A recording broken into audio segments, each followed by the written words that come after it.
Kirk Herbstreit said some things about college football, about the Georgia Bulldogs and the SEC that I don't necessarily agree with. So I want to start this off by saying I actually am a fan of Kirk Herbstreit's, right? As a young person in this industry, I like Kirk Herbstreit a lot. One of my favorite personalities in not just the college football world, but the sports world. And I just disagree with some of what he had to say. I had an interview with some On3 guys. You guys know On3.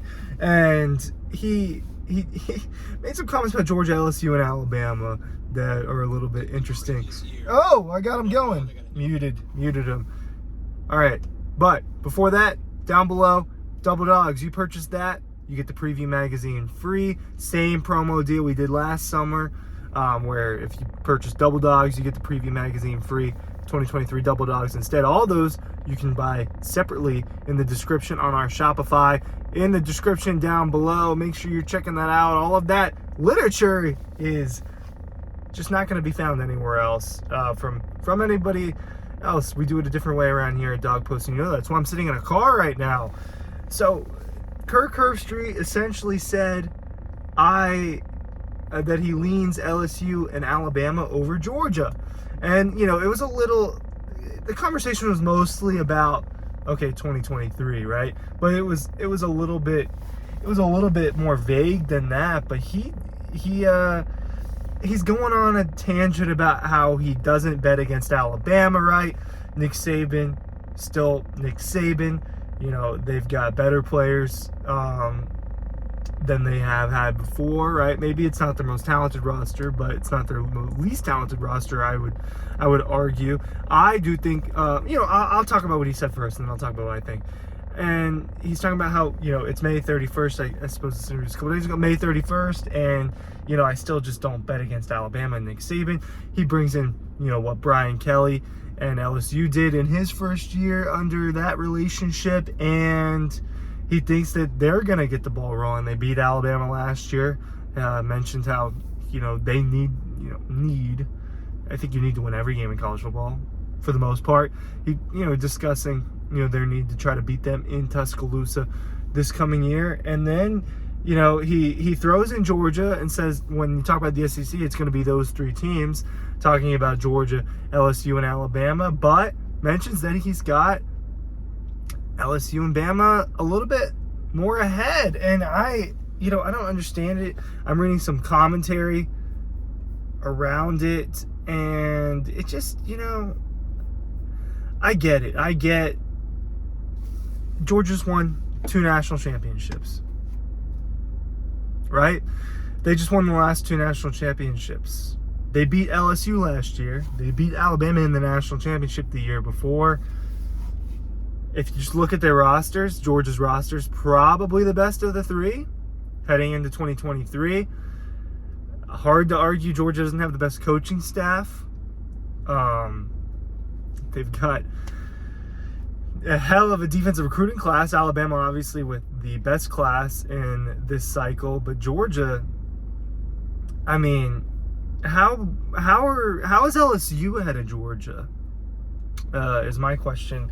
And I hope that I'm not misinterpreting what Kirk Herbstreit means by any of this, but, in what way do you have, what list is there out there where you're putting LSU ahead of Georgia? I just don't understand what category that is. I mean, we're talking about a team that just pretty much obliterated college football for 2 years, almost everyone, right? And a program that is having an ascent that is just like the Alabama dynasty, is similar, and Kirby's done so much in such a limited time, and I do think Brian Kelly and LSU are going to be a lot to handle. I do think that they should be competing for national championships, right, with all the talent and that coaching. But Georgia's already doing it, right? Like LSU, they're in a transition period after Orgeron and Burrow and all of that. And then you get Brian Kelly. It looks good in year 1. I think that, look, my hot take has been, I think that LSU can beat Alabama this year in the West. Actually, my hot take is that I think LSU will win the West in the West's last year, right? Last year of the divisions.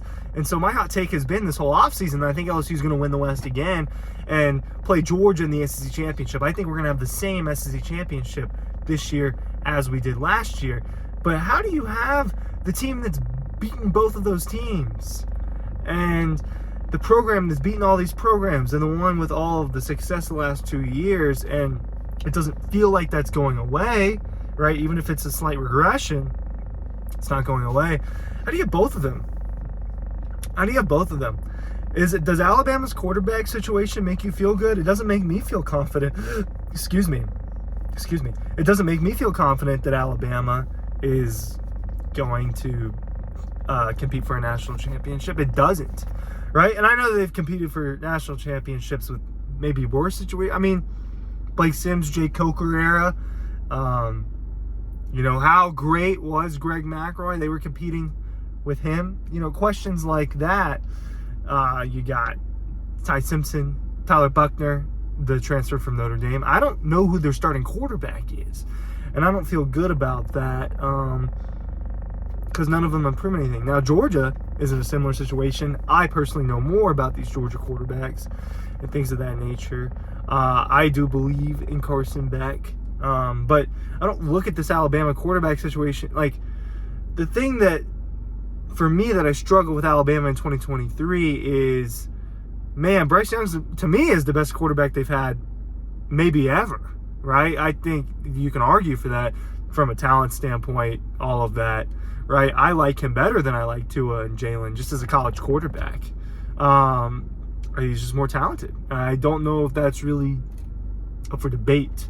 And I think you take that away and you take your best defensive player away, you always get new guys. But look, in 2020, I mean, you were losing to Kobe Dean and people like Jordan Davis, but a lot of people knew that Jalen Carter was better than anyone on that defensive line, right? So it's a little different. You losing Stetson Bennett matters a lot. And Carson Beck, it'd be hypocritical for me to sit here and say that I have all this faith in Carson Beck when I don't have it in Alabama's quarterback room. But here's my point there. I've seen stuff from both of them, and I know what I know about Georgia's program, and I know what I know about Alabama's program and Alabama's talent, and I just like Carson Beck better than those guys. Now, LSU returns Jane Daniels, and he should have a solid year. They return Malik Neighbors. I'm blanking on number 40 on defense. Perkins, I believe. And they've got talent. And Alabama's got talent. But Georgia's got just as much talent as them. They've got a better coaching staff. They've got the momentum, the trajectory.